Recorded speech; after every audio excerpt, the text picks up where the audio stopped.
From the Earthships studio in Brisbane, Australia. So Earthships, I think, come from that period of time. Like, I don't think Earthships could have been created out of like pre-war, times and values, because it was just a different world then. So I think the creators of the Earthship were heavily influenced by the culture of the day, and in particular, what was going on in the arts, namely rock music. Well, I think now, probably what we're getting at here, because if we look at if we get sidetracked into the rock movement, a lot of that was about the macho guys in leather jackets, guys in a motorbike gang, or in England they had the Teddy Boys, would be having a fight. You had mods and rockers brawling on Brighton Beach, terrifying the people on motor scooters fighting people on motorbikes. So there's probably not a lot of peace and love involved in that aspect of rock. There's more with the folk scene, folk music, and then you had the message songs. We're on the eve of destruction. Oh yeah, what's that guy's name? Barry Maguire. Yeah, that's right. So people started to say,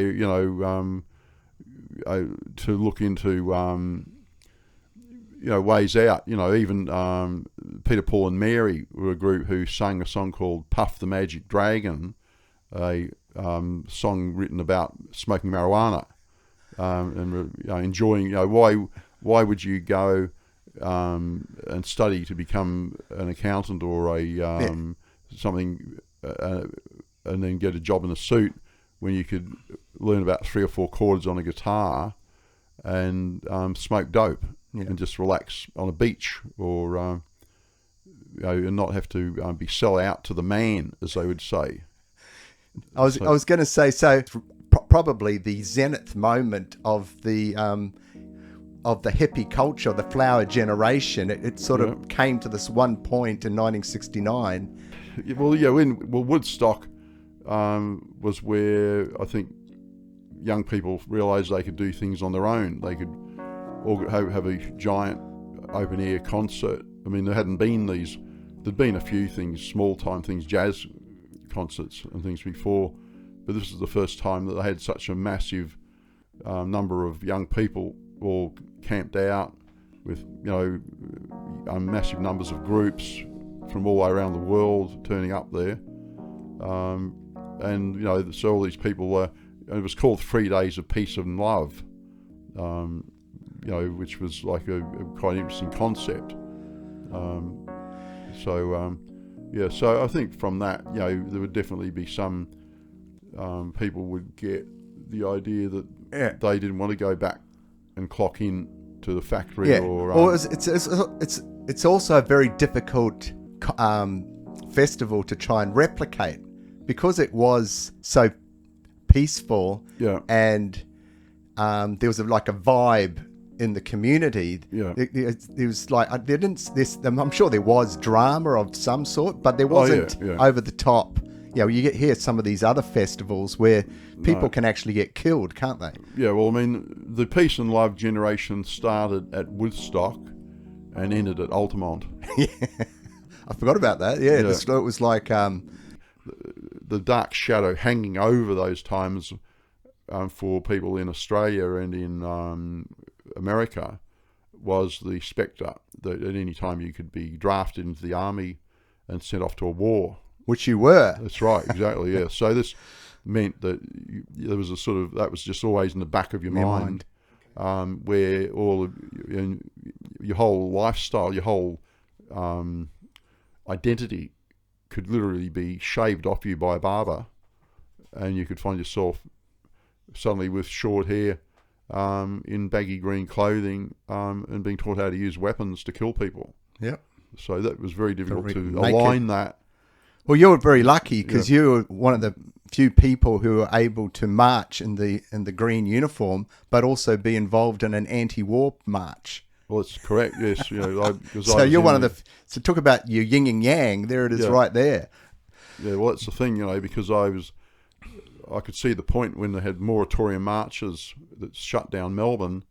It made sense to me to stop the war, And then, but later on, as I found out, when you go into the army, the human mind is a very malleable organ, and you can actually, it's like to me, it's a hardware that you can program with software. So in no time at all in the army, we were soon taught or brainwashed to almost embrace going off to war. Okay. So I think this is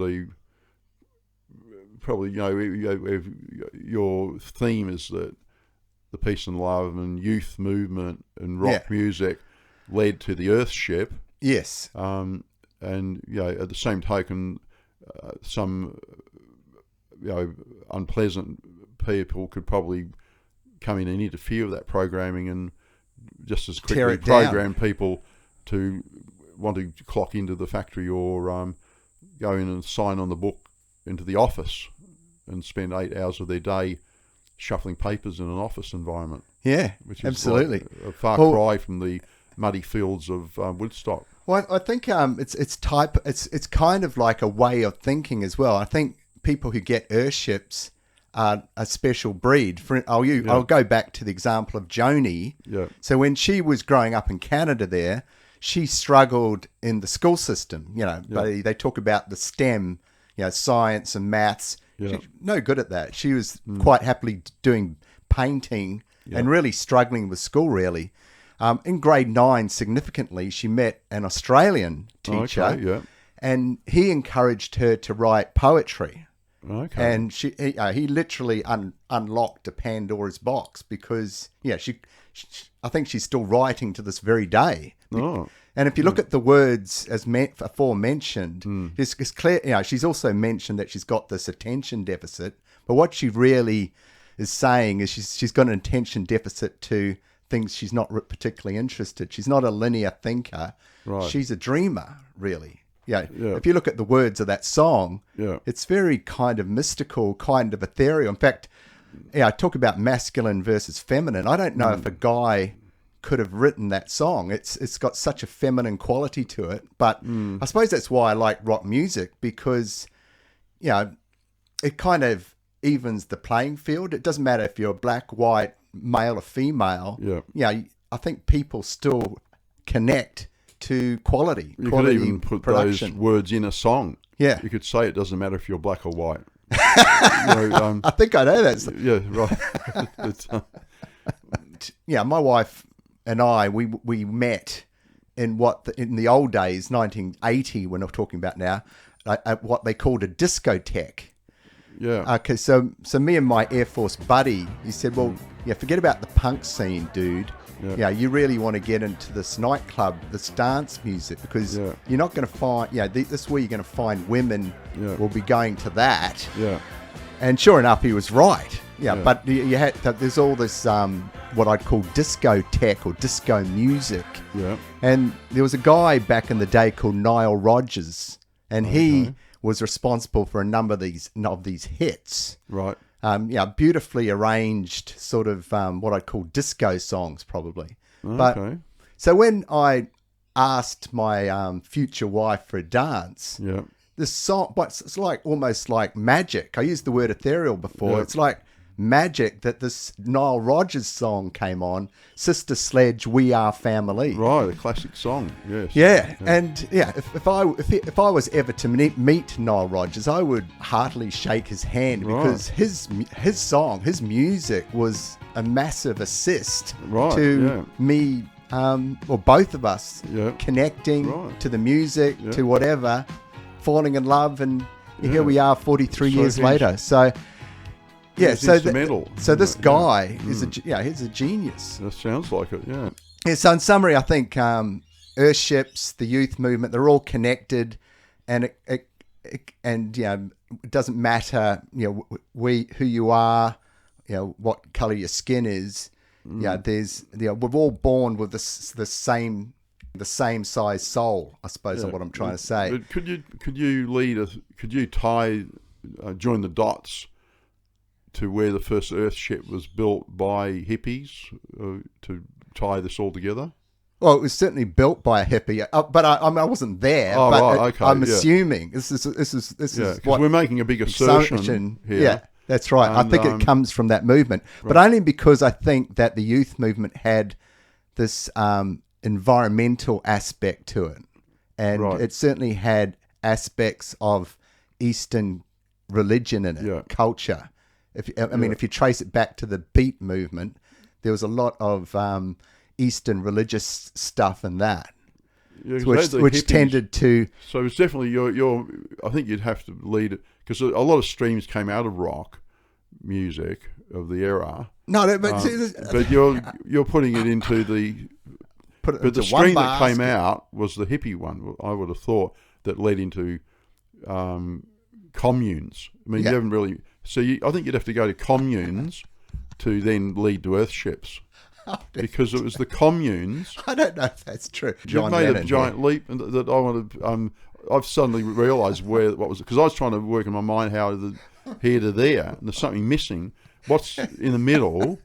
I don't know what is you're the saying commune. is true. It is the commune, and then when they had to build their own homes in those communes, they went and lived in communes. The hippies Yeah. realised we can't be working 9 to 5. Well, this guy was the guy who invented Earthships was an architect, and he felt that the architecture of the day Yeah. wasn't supporting the environment very well. Wasn't using all these materials that society discards. Why don't we start grabbing hold of some of this rubbish and start turning it into homes? Okay, so Well, what it was actually going against was growth, because at the time, capitalism really is about buying new stuff and driving economies forward that way. Yeah, well, that is what the hippie thing was. Which, if you go to the film Easy Rider, and you go to the section of it where they pull into a commune, and are nearly sucked into that commune. If they'd stayed, they'd probably still be alive today. And those people are living close to the earth. Yeah, With making use of materials they've found scavenged Yeah. or local things to build, like almost ethnic Indian, native Indian type structures out of wood, bark, old canvas and things they've got lying around.